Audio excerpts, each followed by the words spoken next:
Halo semuanya, selamat malam. Selamat, selamat malam. Eh, Berjumpa kembali di diskusi Relimat yang keempat. Eh, Setelah sebelumnya udah lama gitu ya, di tahun tahun kemarin gitu, perkiraan hari bulan Juli gitu ya, kalau kemarin tuh kalau nggak salah. Dan sekarang kita Hmm. dis ya, nah kita diskusi lagi gitu. Oke, kali ini tema yang dibawakan adalah eh, pembacotnya saya gitu ya. Saya membawakan estetika dan seni rupa gitu. Jadi hmm, ya BTW latar belakang materi ini karena kemarin kan saya praktik mengajar di sekolah lalu saya ikutan eskul seni rupa jadi biar kelihatan kerja di eskul seni rupa jadi saya buat presentasi ini gitu. Oke, mungkin itu saja. Hmm, oke, Oke di sini ada pertanyaan mungkin. Coba sebutkan penggunaan istilah estetik atau estetika yang pernah didengar atau diucapkan dalam keseharian. Mungkin gimana, Cat? Pernah dengar nggak sih istilah estetik atau estetika?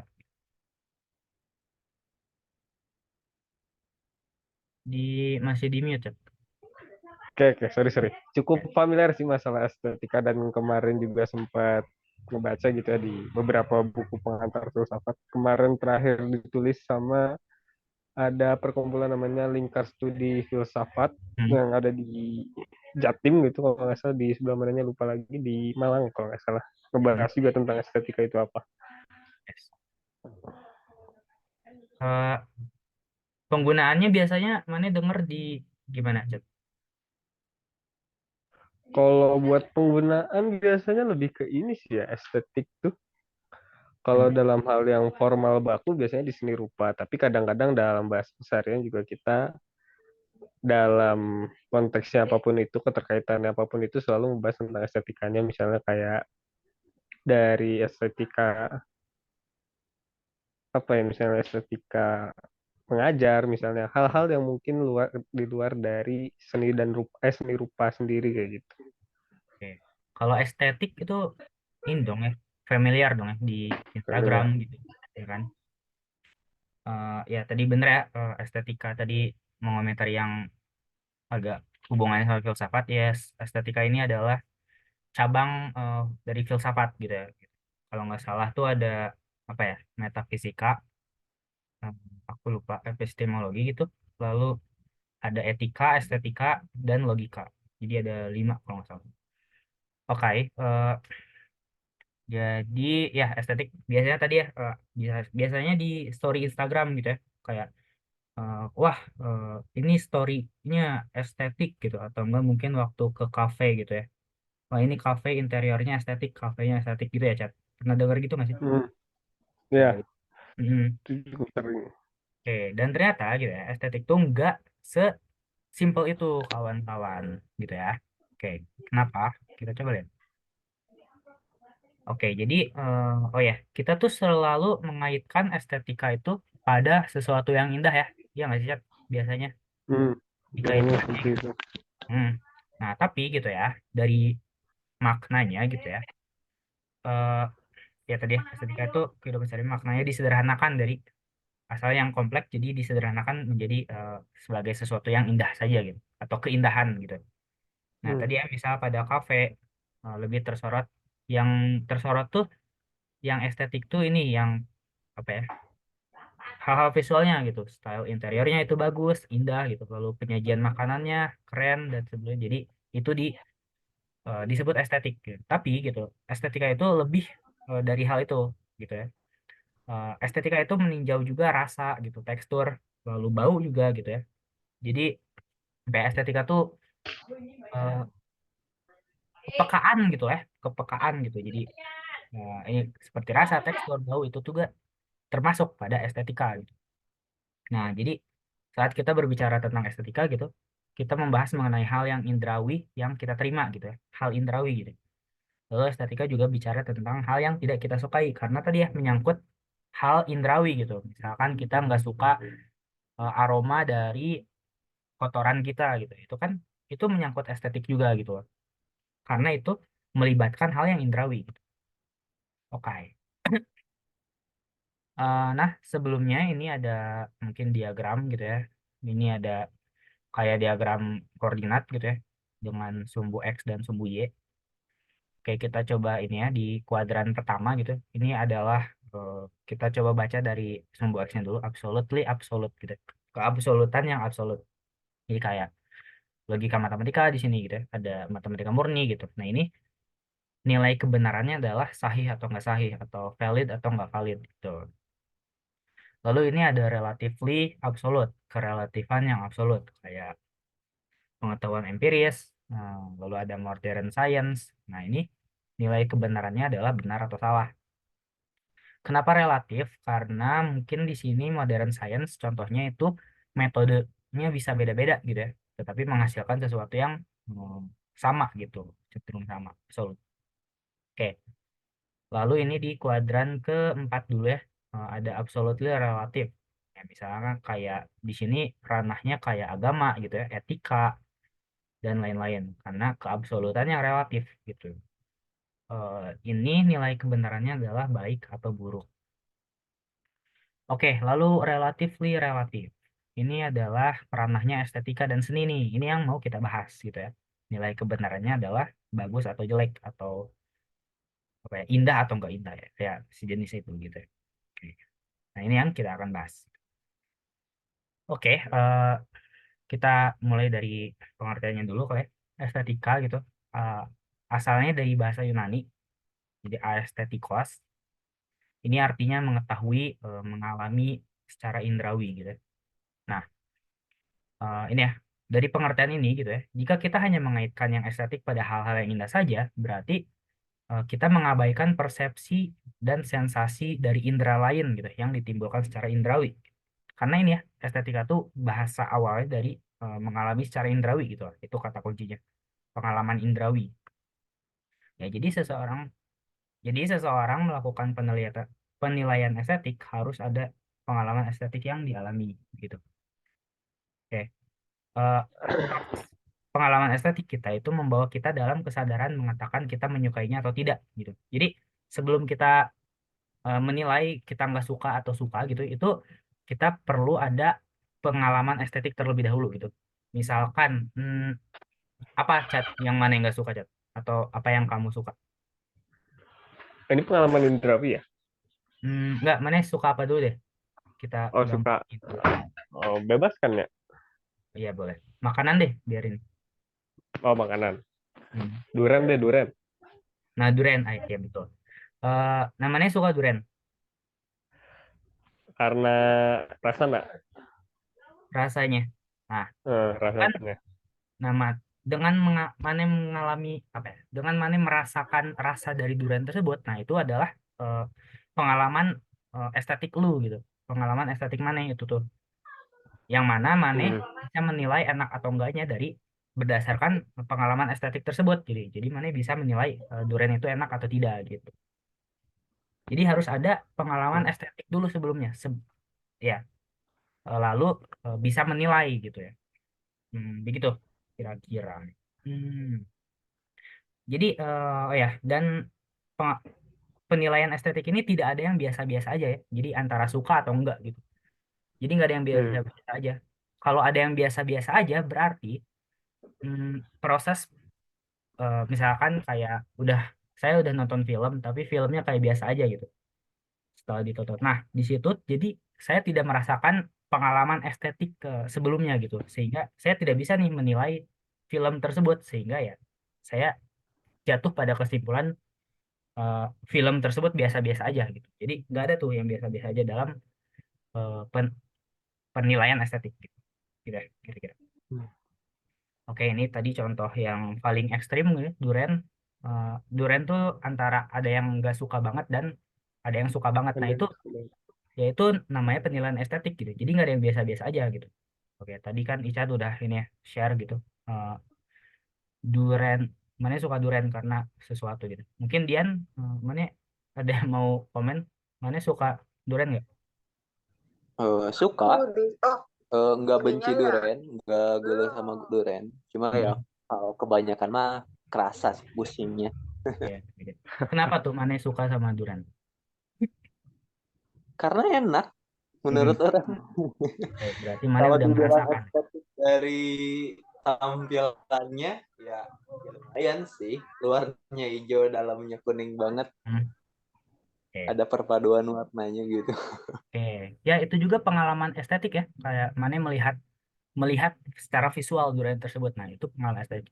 Pengalaman indrawi juga melibatkan indera gitu. Kan ada gitu orang yang nggak suka karena baunya gitu. Nah sehingga nggak suka duriannya itu juga merupakan pengalaman indrawi dia gitu, pengalaman estetik dia karena dia mencium bau yang tidak sedap dari durian. Sehingga bisa jatuh pada penilaian suka atau enggak gitu pada durian. Penilaian estetiknya seperti itu. Gitu kira-kira ya. Jadi penilaian estetik dan pengalaman estetik tadi. Jadi nggak ada yang biasa-biasa aja. Oke. Oke, ini kita masuk mungkin ke seni gitu ya. Eh, ini ada pengertian seni dari Plato. Yang pertama ini ada seni adalah imitasi atau mimesis dari realitas. Jadi imitasi itu kayak ada lukisan singa itu adalah tiruan dari singa gitu, dari singa asli gitu kira-kira. Eh, ada patung manusia lagi berkuda itu adalah tiruan gitu dari manusia yang berkuda asli gitu di dari realitas. Oke, masih gampang ya dari Plato ini. Oke, lalu ada Aristoteles gitu. Seni itu ya khususnya yang bersifat tragedi merupakan sarana untuk mencapai katarsis. Jadi di zaman Aristoteles ini seni itu dibagi jadi dua kalau nggak salah, ada tragedi sama komedi. Kata Aristoteles yang tragedi ini yang bisa menyucikan jiwa gitu, itu yang disebut seni sejati mungkin kalau kata Aristoteles gitu. Oke, lalu ada Immanuel Kant, katanya keindahan merupakan sesuatu yang tidak berkepentingan. Jadi apa ya, indah mah indah aja weh gitu. Ya gitu ya. Jadi gak bisa tuh indah tuh misalkan apa ya? Misalkan gelas ini tuh indah gitu ya. Saya memegang gelas. Berarti gelas ini eh, indah we gitu. Jadi nggak bisa digunakan untuk minum gitu kira-kira. Jadi murni gitu gitu. Nah lewat lewat pendapat Immanuel Kant tentang seni ini gitu ya. Jadi seni itu dibagi jadi dua. Jadi kata seni murni dan seni terapan. Nah gitu. Mungkin eh, yaitu pembagian seni dari pendapatnya Immanuel Kant gitu ya. Jadi yang seni mah ya seni murni gitu. Nggak bisa diapa-apain gitu. Indah saja. Indah dengan sendirinya gitu. Gitu kira-kira. Oke. Lalu ada Nigel Spivey. Di sini manusia menyukai seni karena tidak menyukai realitas. Jadi kita menggambar perempuan karena kita tidak suka perempuan ya enggak sih? Kita menggambar singa karena kita tidak suka singa asli gitu karena di takut dimakan dan lain-lain gitu. Atau enggak mungkin mana suka teater nggak sih, Chat? Suka pribadi. Kenapa tuh Tapi suka? belum pernah sih. Oh, tapi belum ya? Iya, tapi kalau misalnya ngeliat teater yang Hmm? secara ya secara langsung nggak pernah, tapi kalau kayak online itu pernah ngeliat gitu. Kayak beda aja gitu sensasinya gitu ya. Sensasi mungkin tadi bener kalau tadi masalah tentang estetika, sensasi secara indrawinya beda gitu. Kayak Yes. nggak beda kayak nonton film gitu. Ya, ya. Oke, ini kalau dihubungkan sama Nigel Spivey, katanya kita itu suka teater karena di teater kan kayak kita berkata-katanya seperti pujangga kayak gitu ya. Jadi kayak nggak kayak Iya. realitas asli. Nah itu karena manusia nggak suka realitas, jadi dia larinya ke teater. Kira gitu deh. Atau enggak kita suka puisi karena di realitas asli itu kita nggak berbicara seperti bahasa puisi gitu. Kira-kira kayak kayak gitu ya. Hmm. Ya ini menarik. Oke, kita lanjut. Mari kita lihat beberapa karya seni. Nah ini mungkin kita bisa komentari bareng-bareng ya guys tentang seni ini gitu ya. Beberapa seni yang disajikan. Oke, ini yang pertama ada The Stonebreakers karya Gustave Courbet. Nah, kata Courbet inilah yang dinamakan lukisan realisme sosial gitu. Jadi lukisan realisme sosial ini dia tuh melukis aktivitas sosial saja gitu. Jadi yang dilukis tuh bukan orang penting, yang dilukis bukan apa ya, bukan pemandangan, bukan lain-lain, tapi ya ini aja kayak yang lagi kerja kayak gitu, orang-orang lagi kerja dan kehidupan pasar gitu. Jadi yang ya realisme sosial gitu. Oke, mungkin ada komentar nggak, Chan, dari mengomentari lukisan ini? Hmm. Sebenarnya karena bukan kritikus lukisan juga kali ya. Ya nggak Jadi apa-apa. Bacot aja dah. Oh. apa ya? Atau enggak? Sebenarnya yang pertama kali kepikiran gitu ya, Hmm, waktu ngelihat lukisannya, hmm, ya agak beda gitu. Kan kalau kita mungkin sering melihatnya kayak lukisan yang Mona Lisa lah, kayak karyanya Da Vinci gitu kan, atau hmm.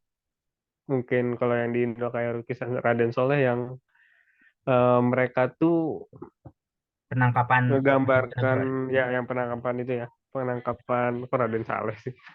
Ya penangkapan Raden Saleh itu kan yang penangkapan itu. Bojonegoro ya. Yang dimana mereka teh para senimannya mencoba menangkap gitu kan, mengilustrasikan setiap kejadian-kejadian yang penting gitu. Nah ini Hmm, dari lukisannya mungkin kalau dibilang realisme sosial karena ya mungkin emang ini pada kenyataannya gitu, yes. realitas sosial yang ada gitu. Ya Iya. pendapat sih tadi sama yang ditulisin sama Gustav Courbetnya gitu. Ya ini yang Hmm. ngelukis juga ya. Iya, iya, betul. Tapi menurut Pane indah nggak? Sebagai sebuah lukisan ya. Ya, oh, berarti Mane sudah mengalami pengalaman estetik gitu. Hmm. Kenapa Ya disebut indah begitu? karena mungkin dari cara menggambarkannya mungkin ya terlihat hidup gitu. Kalau bagi orang. Ya, ya pengalaman-pengalaman sebelum Mane melihat lukisan ini juga itu merupakan pengalaman estetiknya sih. Jadi kayak mungkin Ya. preferensi Mane lebih suka lukisan yang realis kayak gitu-gitu. Mungkin itu berpengaruh juga pada penilaian estetik gitu. Ya. Oke, eh, mungkin Dian ada komentar nggak dari lukisan ini? Komentar ya. Hmm. Kalau lukisannya ya keren sih. Hmm. Emang realis ini. Kayak detailnya juga kelihatan banget. Hmm. Terus ya mungkin kalau buat makna mungkin ya. Ya, kalau makna Hmm. mah udah pasti kayak perjuangan sampai itu di belakangnya pun ada panci tumpah gitu ya. Ya, Mungkin menggambarkan ya sulitnya buat dapat makan mungkin. oke. Tapi menarik sih penulisnya bisa ngegambarin hal-hal detail. Oke, oke. Menarik. Dapatlah dikit inti Siap, siap. cerita. Oke, good. Thank you, thank you. Oke, kita lanjut ya. Jadi ini lukisan alirannya realisme sosial. Oke, lanjut. Nah, nah ini namanya impresionisme gitu. Ini ada contoh lukisannya, Impression Solilivong dari Claude Monet. Eh, jadi lukisan aliran impresionisme ini merekam impresi gitu, melukiskan impresi kita terhadap sesuatu. Mungkin contohnya kalau saya mau melukis mau melukis kamar saya dengan aliran impresionisme, jadi karena saya merasakan kehangatan di kamar saya, jadi saya melukis kamar saya dengan warna yang hangat gitu ya. Lalu apa ya? Jadi kita tuh melukis apa yang kita lihat dan apa yang kita rasakan gitu. Gitu. Itu lukisan impresionisme gitu. Mungkin kalau di sini gitu ya, si Claude Monet ini dia eh, apa nih? Dia mungkin merasakan kalut gitu ya, merasakan galau gitu mungkin kalau dari warnanya. Lalu ada kabut-kabut nggak jelas ini merasa apa ya? Mungkin itu mengartikan bahwa dia sedang apa ya? Dia sedang gak jelas perasaannya dan lain-lain mungkin ya. Nah, itu impresionisme gitu. Mungkin ada ini komentar itu dari Richard Dian. Dari Bang Dian dulu deh kayaknya. Oke, boleh. Impression ya, lukisan impression. Yoi. Agak susah, abstrak mah, tapi emang dapet gitu. Hmm, Kayak hawanya tuh ya. dari warna birunya tuh kayak kabut gitu. Terus tapi kan kalau warnanya kayak gitu kayak emang sedih atau gimana, tapi langitnya tuh cerah gitu. Oh, iya sih. Senjanya seperti itu. Entah apa ya, masih bingung ini. Suasananya kayak Iya entah sih. sedih atau tenang atau indah karena sore hari kayak campur Iya, aduk gitu. iya betul betul. Tapi menurut orang dia lagi ini deh, merasakan kerinduan, nggak tahu deh. Nggak tahu. Oke. Rinduan. Ya, Menurut mana mungkin apa yang dirasakan si pelukis ini gitu? Hmm. hmm, iya sih, kesedihan kerinduan bisa sih karena Hmm, kayak kabutnya itu menutupi keindahan langit sorenya, ketenangan oke. danaunya juga gitu, Sip suasananya sip. gitu. Dari Icat gimana Cat? Komentar, ada komentar? Hmm. Kalau orang melihat impresi yang pengen disampaikan ya, atau mungkin lebih tepatnya impresi yang sampai ke orang Ya. dari lukisan yang dilukis itu sama siapa nih? Sullivan gitu ya. Hmm. Kalau orang lebih menangkapnya impresi tentang kegamangan sih, kegalauan. Hmm. Karena kalau entah ya, ini mah hanya ya namanya kita juga berasumsi ya terhadap lukisan orang. Kan itu sebenarnya dia pernah menggambarkan danau, terus juga ada beberapa orang gitu kan. Ya. Terus juga kondisi langitnya sebenarnya kalau dibilang kabut, kalau orang lebih menangkap karena dia sedang galau gitu. Hmm. Yang asalnya tadi ini entah ini mungkin matahari pagi yang awal itu apa namanya? Matahari subuh lah gitu kan. Fajar. Atau matahari ya fajar atau matahari sore yang dimana spektrum warnanya itu kaya kan biasanya. Hmm. Spektrum warnanya tuh biasanya kalau nggak orange enggak gitu. Nah Ya. ini diwarnainnya sama yang abu-abu kayak gitu kan segala macam akhirnya warnanya jadi cenderung teduh dan suram gitu. Oke. Kalau bagi orang impresikannya gampang atau lagi galau lah. Mantap mantap. Sip. Ada lagi? Cukup. Udah. Oke. Jadi kita bisa berlatih jadi kritikusnya di sini. Karena kita, ya kan kita berbicara berdasarkan pengalaman estetik gitu. Jadi nggak apa-apa sih, Hmm. dipaksakan aja gitu. Oke, kita, nah ini tadi ya aliran impresionisme.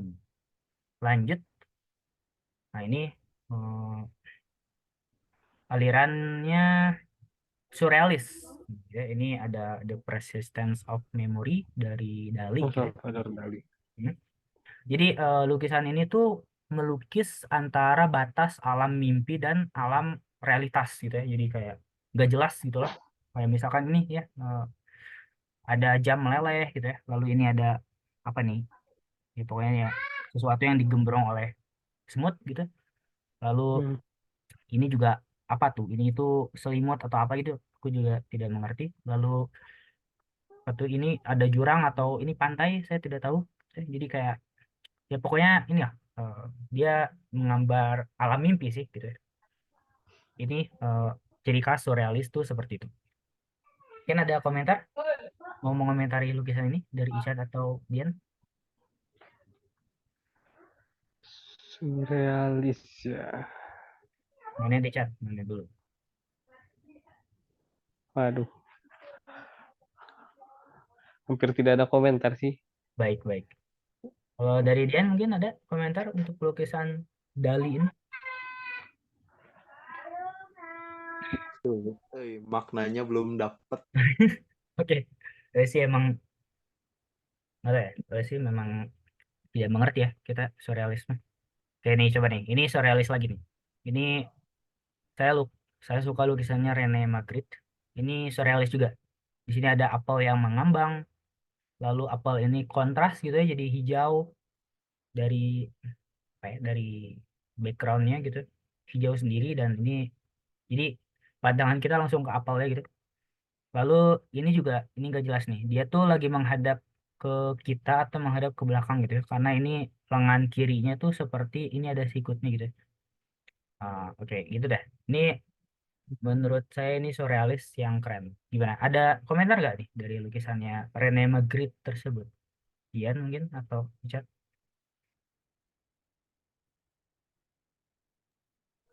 Ini nih, nah Itu ini. kenapa ada apel di mukanya itu ya? Nah Apa itulah, emang gitu ke sana? surrealis itu seperti itu. Nah ini juga nih, ada Rene Magritte. Ini ada yang Hmm. ini lalu ada apa nih? Makan The Art sama of maksud Conversation. pancake sama ada matanya gitu ya atau Nah, Kalau ini yang tengah mah mungkin masih bisa dipahami. oke, kenapa tuh? Apa tuh? Ya, karena kan Eh, apa ya? Enak aja gitu kalau misalnya kita udah ngobrol gitu ya, udah open conversation, ngobrol mm, bareng sama orang yang ya satu frekuensi sama kita gitu ya. baik. Berdua ya seperti melayang ya, paham lah mungkin ke sana gitu ya. Hmm, Nangkapnya tuh. iya. Oh, The Oke. Son of Man. Ya, jadi Hmm, lukisan sebelum ini sih membuka kita pada arti-arti yang luas menurutku, lebih luas ya daripada impresionisme atau realisme sosial tadi. ya, Dari Icat mungkin Hmm. ada mengomentari lukisan surrealisme ini. Kalau ngeliat tulisan, kalau ngeliat lukisan yang di tengah tuh sebenarnya yang kepikiran pertama kali, oh maksudnya di Art of Conversation tuh mungkin obrolannya obrolan langit gitu ya, biasanya kayak di Bisa, tongkrongan-tongkrongan gitu kan. bisa. Nah, Soalnya ngapung ini dua orangnya. bisa. Aduh. Terus kalau yang The Portrait, nah ini agak agak ini ya, The Portrait Udah aneh gitu ya, apa gitu. ya agak pribadi agak aneh sih. Aneh. Kamu sebenarnya tadi dikiranya itu ini sebenarnya gambar potret gitu ya, tapi ada bayangannya gitu. Iya. Jadi kayak 3D kan. Hmm, Kirain dua dimensi gitu potret biasa. oke. Sudah? Oke. Oke, jadi itu surrealis ya gitu. Membuka kita pada apa pengertian yang lebih luas. Menurutku ini bagus-bagus semua gitu ya. Dan mungkin penuh makna gitu. Eh, Keren lah gitu ya.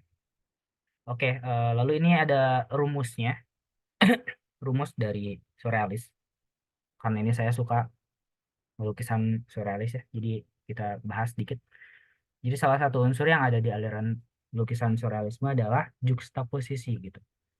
Jadi ada kekontrasan juxtaposisi itu antara satu objek dengan objek lain. Oke, misalkan ini dari karya Pisa, ini ada dari Instagramnya. Ini eh, cewek gitu ya. Dia menggunakan kebaya gitu ya sebagai simbol yang feminim gitu ya. Tapi dia menggunakan glove untuk tinju gitu. Itu kan kontras gitu ya. Nah, jadi itu unsur dalam surrealisme itu seperti itu gitu. Ada kekontrasan di situ. Bentar. Hmm. Lalu ini yang di tengah itu ada ini ada perkampungan gitu ya. Di sini masih ada sawah mungkin di sini. Lalu di sebelahnya itu merupakan kota besar gitu ya. Nah, itu kan kontras juga gitu. Ada kekontrasan. Nah, oke, lalu ini di gambar ketiga di sini ada yang sadar kamera tapi di sini ada yang nggak peduli kamera itu kekontrasan juga termasuk gitu ya.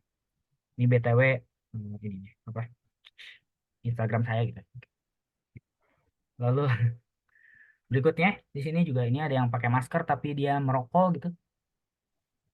Lalu ini ada yang ini laki-laki tapi dia menggunakan lipstick dan dia selfie yang itu tidak umum sekali gitu ya bagi nilai maskulinitas. Lalu Hmm. yang ketiga di sini ada bunga tapi di sini ada tengkorak gitu. Itu apa ya, kontras gitu. Gitu ya. Jadi foto-foto lain mengenai juxtaposisi ini bisa dicari di Instagram kalau mau lebih contohnya lebih banyak gitu. Oke, jadi itu rumus surrealis gitu ya. Jadi mungkin kalau kita baca di sini gitu ya, ini kayak ada orang tapi melayang gitu ya, tapi di sini pemandangannya fine-fine aja gitu ya. Gitu. Lalu ini juga ini kekontrasan yang mana apelnya itu hijau gitu. Jadi sehingga kontras dengan latar belakangnya. Lalu di sini juga ada mata, itu kan kontras dengan apa ya, meja makan gitu, mungkin nggak ada mata. Dan kalau di Salvador Dali mungkin di sini ya tadi ya, mungkin ini kerasa lah ya, ini kekontrasannya gitu. Dia meleleh dan lain-lain gitu. Ini jurang, alam mimpi gitu. Jadi itu salah satu unsurnya, surrealisme, juxtaposisi. Lalu selanjutnya ini ada Stalin, judul lukisannya Stalin and Voroshilov in the Kremlin. Ini karyanya Alexander Gerasimov. Jadi eh, ini tuh alirannya realisme sosialis. Kan tadi mah realisme sosial, tapi ini realisme sosialis. Jadi menurut aliran ini, eh, seni atau lukisan itu nggak berguna kalau nggak menyampaikan ideologi gitu. Oke, tapi ini yang jelas lah. Ini yang mengemukakan ideologi yang disebarkan adalah sosialis. Oke, mungkin dari Icat dan Dian ada komentar nggak eh, mengenai lukisan aliran realisme sosialis ini?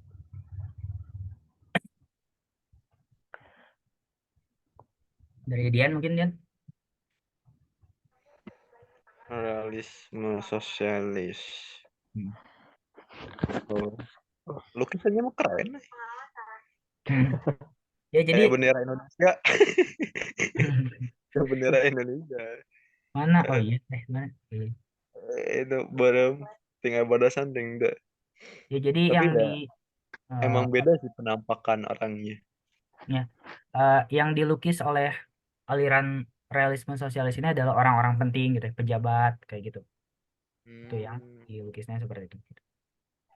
Tapi kayak kelihatan beda negara juga gak sih itu? Gimana maksudnya? Ya orangnya kayak beda ya buat nyampein Oh, ideologinya gitu. ya bisa sih.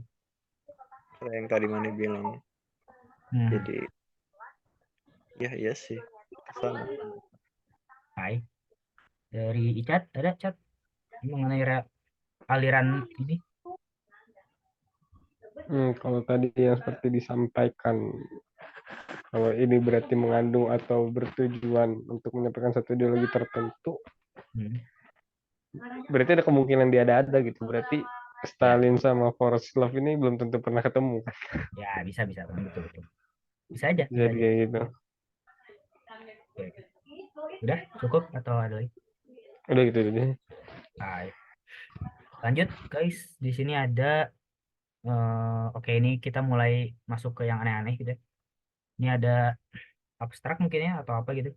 Ini judul lukisannya Number 5 1948 gitu. Ini dari Jackson Pollock.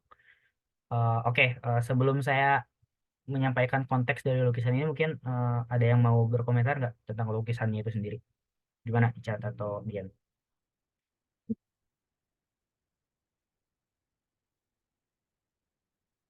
Icat mungkin Cat?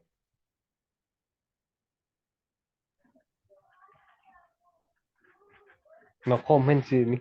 Komen. Kayaknya kalau nggak tahu Oke, latar oke. belakang lukisnya ini juga nggak ada yang masuk gitu impresinya kalau tahu.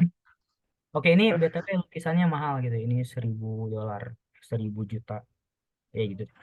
Mahal deh, 100 juta Mahal, mahal. dolar. 100 Kalau juta Dian lebih gimana? itu. Mhm. Dian bagaimana Dian? Ada komentar? Eh, Sebenarnya lebih ke tertarik ke komposisi warnanya sih. Hmm. Walaupun abstrak kemana-mana, tapi Ya. kuning, hitam, putih, merahnya tuh emang dap gitu. Nggak Hmm. nggak ngancurin Ya, iya sih. kesannya gitu. Oke, oke. Menurut Mana kenapa yang mahal ini? Wow. Kalau konteksnya orang belum dapat juga sih. Hmm. Terus imajinasi orang belum nangkep suatu gambar dari sini. Baik. Tapi kalau mahal ya mungkin karena tadi gitu ya. Dirasa perpaduan dari warna-warna ini eh, bagus gitu, cocok. Karena kan warna pun punya maknanya sendiri gitu. Jadi mungkin Ya. orang-orang kayaknya ketika lihat warna ini dipaduin sama ini ternyata bagus, ya mungkin maknanya tuh ke sana gitu. Oke. Ke warna-warnanya. Hmm. Menarik, menarik. Gimana Cat? Bagus gak Cat menurut Maya? Dan kenapa eh, Hmm. nilai lukisan ini mahal gitu harganya?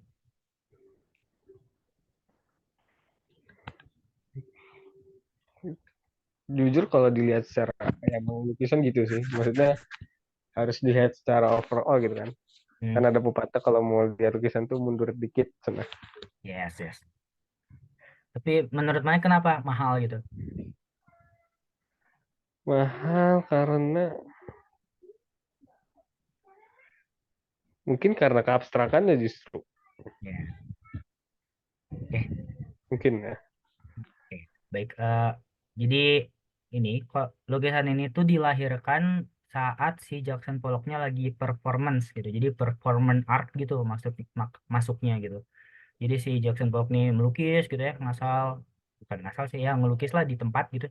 Nah, lalu hasil dari performance-nya si Jackson Pollock ini tuh ini gitu hasilnya. Nah, gitu ya. Hmm. Jadi kenapa lukisan itu mahal? Karena mungkin si Jackson Pollock itu sebelum-sebelumnya itu udah ada reputasi dia itu pelukis gitu. Karena dia itu seniman, ya, karena seniman jadi hasil karyanya mahal gitu. Kira-kira begitu deh. Hmm. Eh, Misalkan mungkin kalau ada seniman, terus seniman tersebut menanam 100 pohon, mungkin itu bisa disebut sebagai seni kan gitu. Karena yang menanam pohonnya itu seniman gitu. Itu bisa dihargai mahal gitu, Bang. Gitu ya. Jadi apa ya? Kenapa lukisan mahal itu karena ya si pelukisnya itu ada reputasi sebelumnya, karena si pelukisnya itu seniman sebelumnya dan lain-lain gitu. Jadi ya itu deh salah satu teorinya gitu ya. Gitu. Oke, Ya. begitu. Hmm. Nah, ini lebih aneh lagi nih. Ini ada Fontaine 1917 gitu dari Marcel Duchamp. Itu urinoir gitu. Buat tempat kencing laki-laki gitu ya. Tapi ini dipamerkan di pameran gitu. Dan oke, jadi konteksnya adalah eh, si Marcel Duchamp ini dia apa? Dia iseng gitu naruh si urinoir ini di pameran gitu. Dan akhirnya si si urinoir ini tuh di apa ya? Diapresiasi oleh orang-orang yang ada di galeri tersebut gitu, di pameran tersebut gitu, dan bahkan Hmm. dianggap seni gitu. Oke. Nah, jadi lewat pengalaman tersebut gitu ya, jadi kayak kita tuh bisa mempertanyakan gitu, eh, sesuatu bisa disebut seni, itu apa karena orang lain menyebut seni atau karena indah saja menurut kita gitu. Jadi kayak gitu deh. Oke. Eh, Gitu ya. Jadi eh, ya padahal kalau kita mungkin nggak tahu konteksnya gitu ya, dan apa tuh, nggak disebut bahwa ini seni, berarti kita nggak akan, mungkin kita tidak akan menyebut si uriner ini seni gitu. Tapi karena mungkin ditaruh di galeri, ditaruh di pameran itu, jadi orang-orang menganggapnya itu seni. Jadi kita bisa berpikir ulang gitu mengenai seni gitu. Ada lewat Fontaine Duchamp ini gitu. Kayak mungkin ada komentar nggak dari dia dan Richard dari fenomena ini gitu. Hmm. Berarti ini kalau dikaitkan dengan yang sebelum-sebelumnya gitu ya, Hmm. berarti memang ranahnya seni dan estetika tuh memang berada di tadi kalau di pembagian yang karena udah bagi gitu ya, berarti di relativitas yang relatif gitu. Yes, betul betul. Ya, Jadi betul. memang nggak ada apa ya, beda gitu ya kayak pure math tadi yang memang Hmm. absolutnya absolut gitu. Yes, betul. Ya gitu deh. Jadi menyadari sih. Mhm. Dan seni itu terkadang ini deh, apa, eksklusif gitu, indah pada circle itu saja gitu. Jadi kayak YTTA lah gitu, seni mah, yang tahu-tahu aja Hmm. gitu ya. Dari Dian Nah, mungkin ada komentar atas fenomena ini. Eh, belum ada sih, belum dapat emosionalnya. Orang Oke. Nah, sudah. Oke, oke. Kita lanjut. Oke. Oke, nah ini ada apa nih? Vanitas Flash Dress for an Albino an Anoretic dari Yana Starbuck. Ini karya perempuan gitu ya. Jadi ini tuh model dia apa ya? Jadi kayak dia tuh instalasi art gitu ya. Jadi ini model dia memakai baju dari daging gitu. Jadi model ini diem aja gitu ya, berpose gitu. Tapi dia tetap eh, pada jam istirahat, dia makan, dia minum biasa. Tapi kalau waktu jam jam pameran dia seperti ini gitu. Jadi ini karya seninya gitu. Model dengan baju ini de- sedang berpose seperti ini. Oke, mungkin hmm. dari Icat ada ini Icat, komentar mengenai karya seni ini.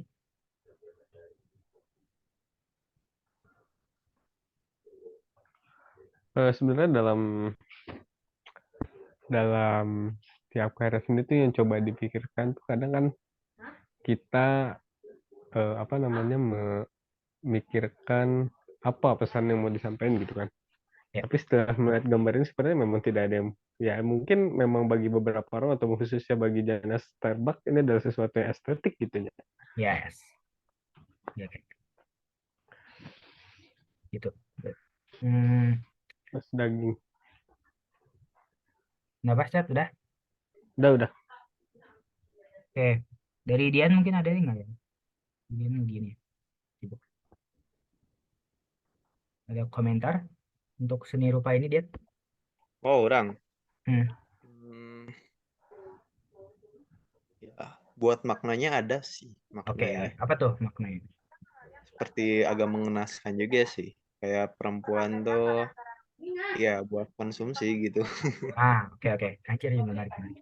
Yes yes. Bro juga kayak gitu sih.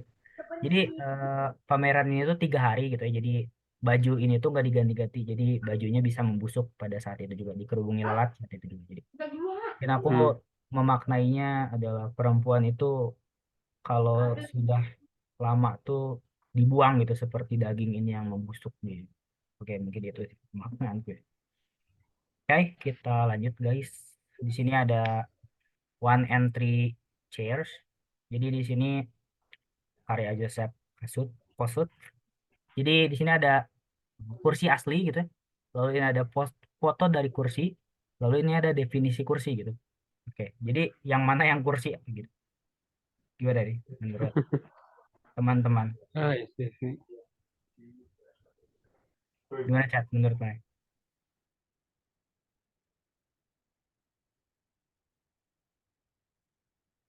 Ada komentar di chat atau dia di chat? Yang mana kursinya berarti ya? Iya, atau enggak keseluruhan kursi ini deh gitu. Keseluruhan seni ini gitu. Seni rupa ini ya. Nah, sebenarnya kalau orang milihnya yang tengah sih kursi itu. Mm-mm. Kenapa Sisanya itu? mah ya cuma gambaran dari kursi yang aslinya gitu. Oke, baik-baik.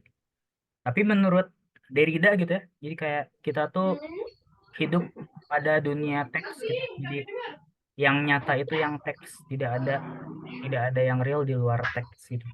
Jadi kayak kita menyampaikan sesuatu dengan bahasa gitu kan. Kita menyampaikan realitas dengan berita, dengan bahasa gitu. Jadi kita nggak bisa keluar dari teks gitu. Sehingga mungkin dalam foto ini kita menyampaikan ini adalah kursi, ya kita kan lewat teks juga. Lalu kita menyampaikan ini adalah kursi itu lewat teks juga. Apalagi ini ya definisi itu adalah kursi juga. Apa? Realitas juga tentang kursi gitu. Kayak mungkin dari Hmm. Icat ada komentar nggak mengenai Hmm. apa nih, one and three chairs ini? Kalau dari orang pribadi mungkin apa yang pengen disampaikan, bukan disampaikan nanti ya. Mungkin mencoba menebak gitu ya. Apa yang dipikirkan oleh Joseph Kossuth ini adalah tentang bukan pembelahan sih, percabangan gitu ya dalam filsafat. Kayak misalnya kita tahu kenal kayak ada empirisme, yang kemudian nanti akarnya adalah dari materialistiknya ala Hmm, Aristoteles. lanjut Terus juga menarik. ada rasionalisme yang kemudian akarnya nanti ada ketemu di Plato gitu kan. Nah, bagi Yes. kita mungkin bagi orang yang Platonis menganggap kursi yang benar tuh ya kursi ide ya barangkali nggak Ya. beda juga sama Derrida gitu kan. Ya Hmm, berarti yang teks itu gitu yang sebelah kanan gitu. Atau ya. mungkin orang-orang yang berpendapat kayak Aristoteles ya bagi mereka yang di tengah itu yang Iya. benar-benar kursi itu yang empiris gitu. Kayak gitu. Oke, oke. Thank you. Ya, jadi ya seperti itu ya. Jadi kayak hmm, seni itu harus apa? Harus mem- apa ya, seni itu harus mengganggu pikiran kita lah, kira-kira gitu. Jadi sehingga itu yang disebut seni gitu. Oke, lalu nah ini ada mungkin kalian tahu gitu ya. Ini judulnya komedian yang mana pisang itu di plester saja gitu. Nah, ini disebut seni. Kenapa ini? Menurut kalian kenapa ini disebut seni gitu? Dari Dian mungkin ya? Ada komentar nggak tentang pisang yang di plester ini? Yan? Pisang di plester. Komedian. Judulnya komedian. Hmm. eh komedian ya. Jadi Hmm. kayak kita tuh mengekspos Dan BTW ini dipasangnya di galeri gitu, di galeri seni. di galeri seni. Ya, Hmm. memang unik sih. Eh, tapi ya itu sih, mungkin kalau tentang komedian berarti kayaknya lebih ke kita tuh banyak apa ya? Lebih banyak nge-expose orangnya dibanding menutup Nah, sisinya tuh gitu. dia yang Juga ngebuatnya gitu. pengen sama satu lakban.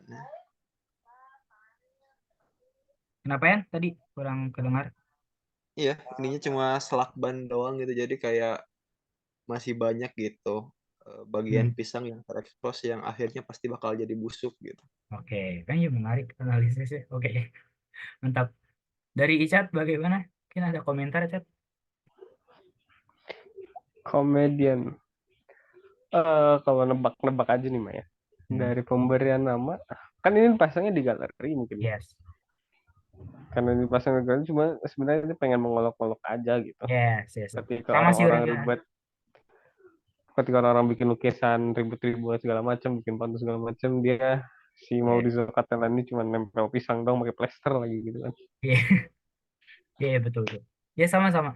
Menurutku juga ini adalah bentuk olok-olok dari orang-orang yang eh, bentuk olok-olok kepada orang apa society seni gitu ya, jadi yang Hmm. mendewakan apa tuh? Ya, sebelum-sebelumnya gitu. Oke. Hmm. Ya, jadi ya betul ini adalah seni katanya mah. Jadi ini tuh namanya conceptual art gitu. Jadi konsepnya yang seninya gitu, bukan produknya, tapi konsepnya yang seninya gitu. Tadi kan mungkin konsepnya adalah mengolok-olok society seni gitu. Nah, itu tuh adalah bentuk olok-olok itu adalah bentuk seninya gitu. Jadi bukan produknya gitu. Nah, kira-kira begitu dah. Museum Catalan. Oke, nah ini mungkin dari tadi adalah seniman-seniman barat, tapi ini ada seniman dari Indonesia, seniman perempuan, Ika Fantiani. Ini judulnya Perempuan dalam KBBI. Jadi Ika Fantiani ini mengumpulkan definisi dari perempuan dari edisi tahun apa? Dari tahun ke tahun gitu, dikumpulkan lalu dipajang seperti ini gitu. Oke, mungkin ada komentar guys dari seni ini dari Icat mungkin Cat ada? Kayaknya ini lebih apa ya? Penyampaian pada isi dan keresahan mungkin ya Yes. Hmm. terkait perempuan gitu. Hmm. Ya mungkin dari senimannya gitu ya, dari Mbak Ikanya mungkin Hmm. mengalami satu, kalau tadi kita bicara tentang estetika, ya satu estetika tersendiri gitu dari KBBI tentang perempuan. Yes, yes, yes. Menarik, menarik. Dari Dian ada Dian? Ya, sehingga Oke. Oke, oke, baik, baik. Ya, menurutku juga ini adalah apa ya? Kayak bahwa Ika Fantian ini mau menunjukkan bahwa bahasa itu tidak netral gitu. Bahkan di KBBI pun di sini coba deh perempuan itu didefinisikan dengan konotasi negatif gitu.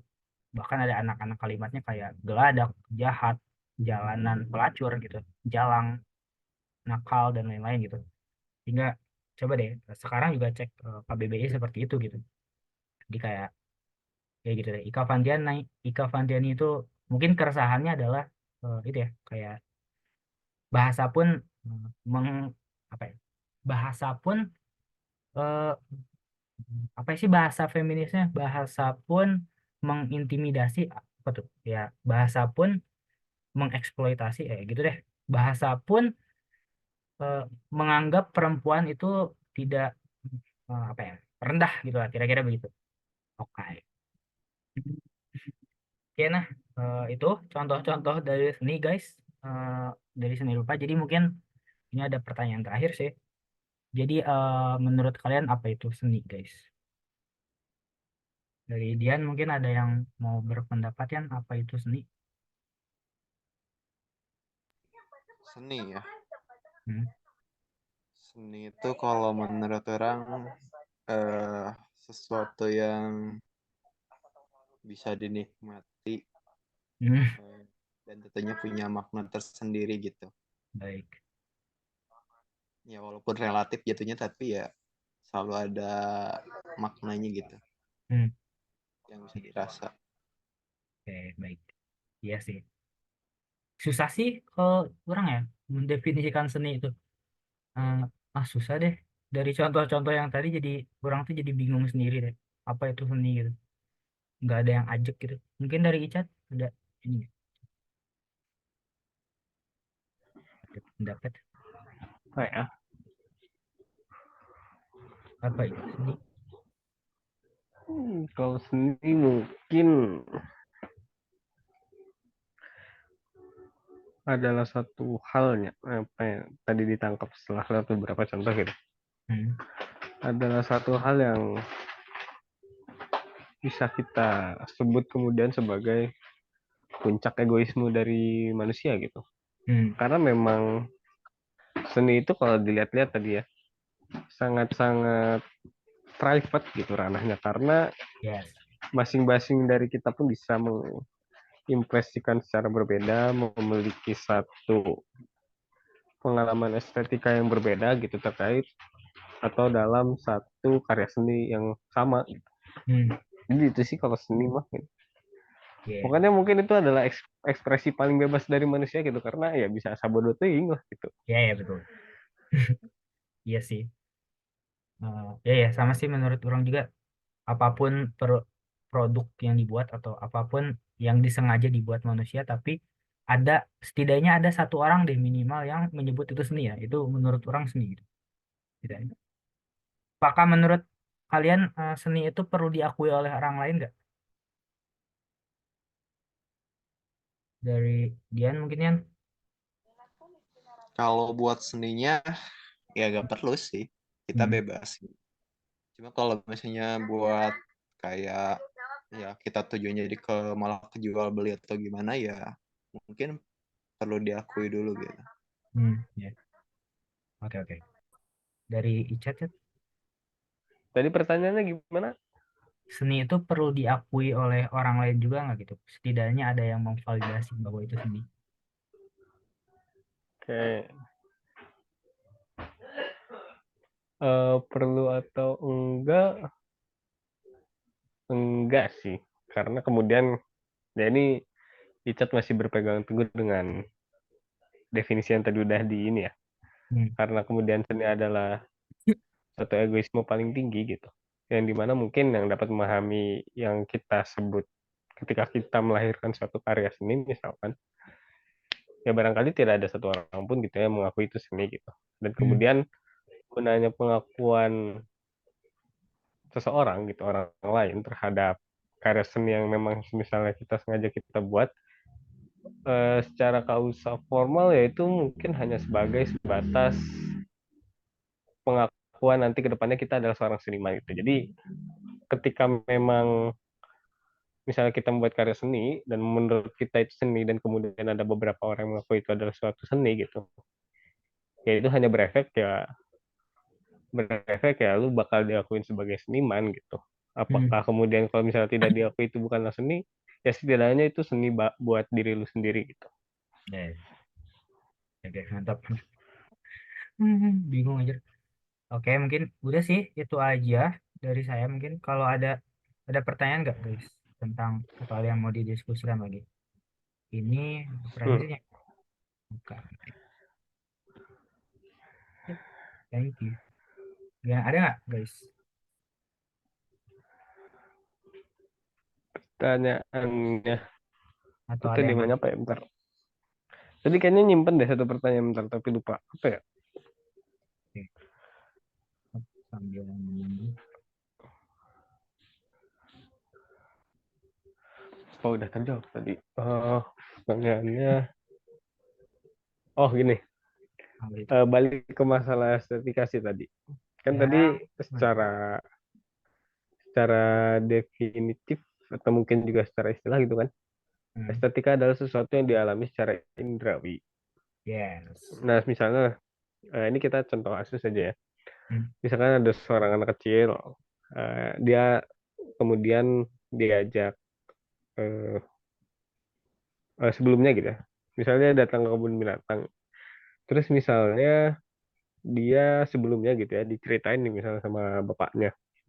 Hmm. Nak misalnya macan itu serem segala macem lah gitu. Pokoknya nakutin lah gitu.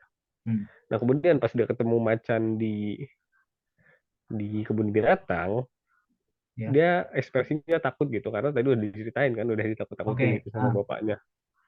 Nah mungkin udah paham tuh arahnya kemana. Jadi emang mesti hal-hal yang indrawi kah gitu, estetika, atau memang bisa satu hal yang katakanlah dicekokin gitu. Ya, bisa sih indrawi. Menurutku malah pencekokan itu juga melibatkan suatu indera karena kan Hmm. menerima input informasi lalu itu diproses kan oleh apa ya? Oleh indrawi, oleh tubuh gitu. Maksudku indrawi itu tidak hanya panca indera saja gitu. Indra itu bisa banyak gitu, Chat. Kayak mungkin kepekaan kita terhadap kepekaan kita terhadap bahan kimia gitu. Itu kan indra juga. Lalu Hmm. kepekaan kita terhadap apa ya? Tadi gambaran monster gitu itu menurutku indra juga loh. Itu adalah self defense atau self mekanisme juga menurutku ya bahwa Hmm. pencekokan seperti itu tuh. Jadi menurutku itu indrawi sih karena apa ya? eh Nih tadi kan dalam bahasa Yunani itu aestheticus itu tadi ya mengetahui mengalami secara indrawi. Jadi menurutku mengetahui juga itu bentuk suatu pengalaman indrawi. Menurutku begitu sih. Mungkin atau Hmm. ada mungkin dari Dian mungkin Yan gimana? Pertanyaan Icat. Hmm. Kalau nggak secara indrawi, secara apa? Karena belum kepikiran deh. Non indrawi ya, kita sebut saja non indrawi. Non indrawi. Iya. Kalau no indra mana gitu Ya mendingan. nggak tahu itu pokoknya sebutnya deh. Tahu itu kayak ya udah itu semuanya kan. Pendengaran, penglihatan, Hmm. Ya, apaan, kulit. ya jadi kepekaan lah gitu loh, estetika tuh. Nah, pengalaman juga menurutku masuk ya pada yang membentuk kepekaan tersebut gitu. Hmm. Iya nggak sih Cat atau gimana Cat? Ya sih sebenarnya kalau dipikir-pikir kan ketika bapaknya cerita pun lah pasti lah pengalaman Ya, indrawi gitu. Maksudnya bisa ya aja sih. kan sebenarnya seperti halnya kita melihat katakanlah kita datang ke galeri gitu terus lukisan gitu kan. Terkadang orang-orang kemudian bisa apa ya mengalami satu impresi yang berbeda terhadap satu lukisan, mungkin memang salah satunya karena pengalaman yang bersifatnya tadi private gitu kan, Yes, maksudnya pribadi yes, bagi yes. orang-orang gitu. Hmm. Ketika satu orang mungkin tadi melihat contoh kasus tadi kan yang lukisan impresionis itu tentang danau, ya mungkin Bang Rayana sama Bang Dian misalnya bisa beda sama Icat karena mungkin Ya, ada satu latar belakang juga yang beda. ya betul. Dan mungkin tadi dalam kasus anak kecil pun itu sama gitu ya. Mungkin ada anak kecil yang memang ketika ketemu macan seneng gitu kan, ada yang takut juga karena mungkin latar belakangnya tadi pengalaman indrawinya gitu kan. Hmm. Oke, oke. Paham sih, udah mulai terjawab. Ya. Terjawab Mungkin, sendiri tadi setelah mungkin diskusi. kalau Gimana? ditakut ya takut kalau misalkan ada tadi contoh anak itu ditakut-takutin sama macan sebelumnya gitu di rumah lewat Hmm, cerita ayah ibunya, pasti kan si anak tersebut membayangkan terlebih dahulu nggak sih kayak bahwa ya, saya berada di posisi dekat macan itu kan menurutku apa ya kayak dia tuh memproses secara indrawi nggak sih? Menggambarkan visual gitu ya. di Ada pikiran. asosiasi indrawi kan di situ. Yes gitu. Jadi menurutku ya itu masuk pada pengalaman estetis ya gitu. Iya nggak sih? Atau gimana? Ya. Oh berarti dalam hal ini gitu ya, misalkan ketika kita, ya ini hipotesis lah ya. Oke. Hipotesisnya adalah seluruh hidup kita ini tidak terlepas dari yang namanya estetika seharusnya. Karena tadi kita tidak bisa mengklasifikasikan ada yang pengalaman non indrawi gitu. Ya asal ya sih. Asalkan bisa dialami secara indrawi mungkin iya menurutku ya seperti itu Cak. Kalau mimpi gimana mimpi? Nah itu indrawi juga menurutku ya.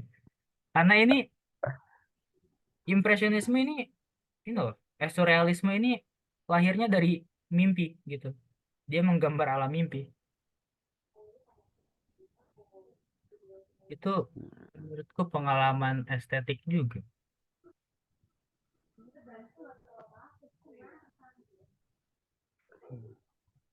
Gimana, Cat? Ada pendapat lain? Pengalaman indrawi.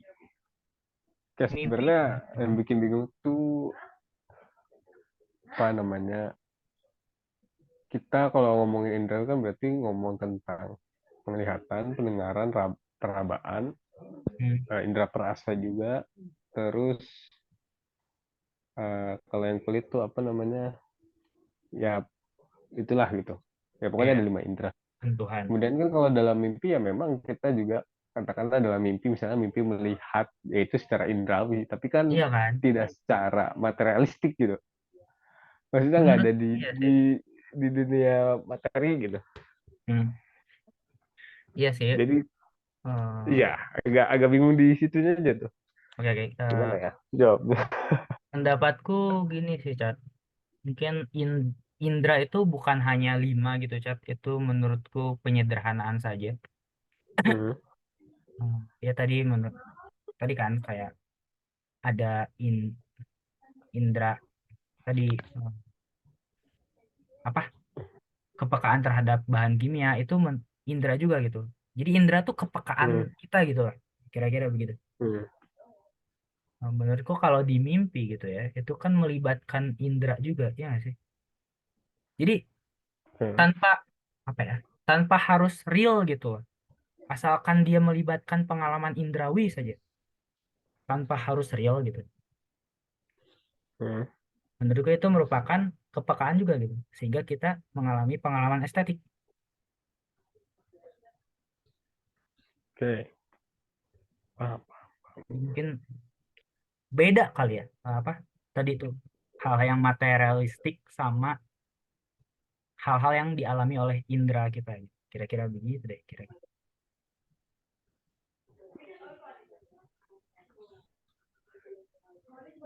Oke, Oke.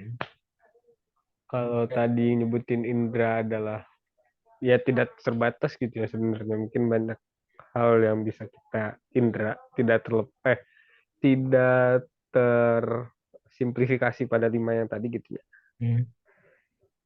Ya berarti hipotesisnya ya benar gitu, apa Oh yang tadi iya, kita iya, sebutin, harusnya iya sih, betul kita betul. selalu berada dalam kehidupan yang estetis sebenarnya. Cuman barangkali ya mungkin tadi ada salah pemahaman terkait dengan, ya tadi kita estetiknya ngomong estetik yang sesuai definisi yang udah di awal gitu ya. Ya Ya, udah kita mungkin secara apa namanya, secara kaidah sudah dibenarkan gitu, terlepas dari ya, bahasa-bahasa slang gaul sekarang gitu. betul betul, betul. Iya sih. Itu menarik Cat itu apa hipotesisnya mungkin bisa dijadikan teori Cat. Kita meneliti saja mungkin ikut PKM penelitian aja. GFC ya, gagasan futuristik tertulis. Belajar. Oke. Dari Kak Dian ini ada yang mau disampaikan nggak ya? Atau berpendapat Dari orang. Hmm, tentang obrolan kita tadi? nggak ada sih. Tapi berarti kan kalau ada orang bilang biar estetik, itu aneh gak sih? Karena dia tuh udah menilai sesuatu itu, yang nilai estetikanya tuh rendah gitu. Padahal ya aneh. Hmm. Beneran penggunaannya Oke. atau gimana? Ya tadi estetika itu secara simpelnya kepekaan kita lah gitu. Entah itu mau kepekaan terhadap yang bagus atau yang jelek gitu. Itu kepekaan juga. Jadi berbicara estetika kita tuh berbicara kepekaan saja gitu. Jadi kalau ada pernyataan biar estetik berarti kan biar apa ya? sesuatu apa ya, biar orang-orang tuh peka terhadap suatu produk tersebut gitu. Mungkin gitu ya. Jadi bukan ke biar indah gitu ya. Biar Mungkin peka. kalau ya sih. Sebenarnya ini siapa? Estetika sekarang tuh sudah disederhanakan sebagai keindahan gitu. Jadi ya mungkin orang-orang ngertinya yang estetik itu adalah yang indah gitu. Ya, Gitu kira-kira. sama biar ya diketahui gitu ya. Gitu. Oke, oke, oke. Aman, aman. Oke, dari Icat mungkin gimana Cat menanggapi pertanyaan Dian? Hmm, tadi sebenarnya lagi mikirin yang balik tadi sih, nggak Oh, sempat boleh boleh. mikirin Oh, pertanyaannya Kang Dian. so.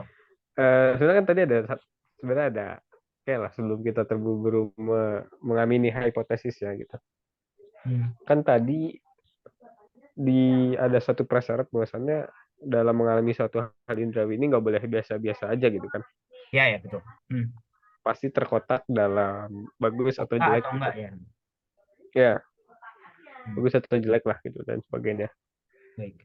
Nah, sekarang ada yang menjadi pertanyaan adalah apakah memang selalu impresi manusia itu terhadap sesuatu itu ada katakanlah bagus atau jelek atau memang Hmm. ada satu tahap di mana atau satu waktu ya biasa aja gitu, tidak ada Ya, apa ya. ya pandangan subjektif gitu terkait suatu hal sehingga katakanlah merecall gitu ya pengalaman-pengalaman sebelumnya sehingga melahirkan suatu impresi gitu. Gimana? Ada Jadi nggak kira-kira? yang Ya jadi pada biasa-biasa aja. intinya biasa-biasa aja tuh ada nggak sih sebenarnya dalam diri manusia itu? eh ada sih gitu ya, tapi kan ya ada tadi. Tadi mungkin saya kurang menjelaskan bahwa kalau apa ya, pengalamannya mah ada gitu. Pengalaman estetik mah ada, tapi kita tidak sampai pada penilaian estetik gitu loh. Hmm. Penilaian estetik lah yang membuat kita suka banget atau nggak suka gitu loh. Jadi kalau Oh, pada tahap biasa-biasa aja, itu belum pada tahap penilaian estetik gitu. Tapi pengalaman estetik mah udah ada gitu. Gitu. oke. Oh, berarti ranahnya udah beda ya yang diomongin ya Ya, antara penilaian dan pengalaman. yes, yes. Betul.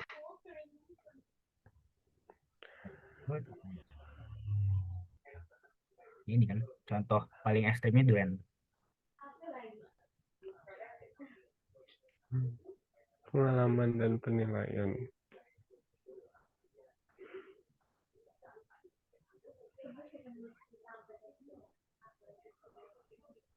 Oke guys, ada lagi tidak? Mungkin karena ini sudah setengah 10 guys. Kita sudahi saja atau bagaimana? Boleh, Jadi, kayaknya udah mulai pusing juga. Baiklah. Gimana tuh Bang Dian? Kayaknya masih ada kayaknya Bang Dian. Oh, ya, Bang. mana man? Udah lumayan lah buat dipikirkan estetika. Baik. Baik, baik. Oke. Bentar ya. Baik, kita sudahi saja guys. Kok stop share sih? Malah stop recording deh. Ya ini bagi cat sendiri gitu ya. Melihat sini sebagai suatu hal yang memang berada di puncak egoisme gitu. Artinya seni bukanlah barang yang mahal sebenarnya, tapi adalah satu potensi yang dimiliki semua orang gitu. Kemudian itu menjadi barang mahal atau tidak, ya itu tergantung dari selera sih sebenarnya. Akhirnya balik lagi ke selera orang-orang gitu. Ya. Apakah mereka bisa berpikir dengan hal yang sama gitu kan, atau tidak gitu.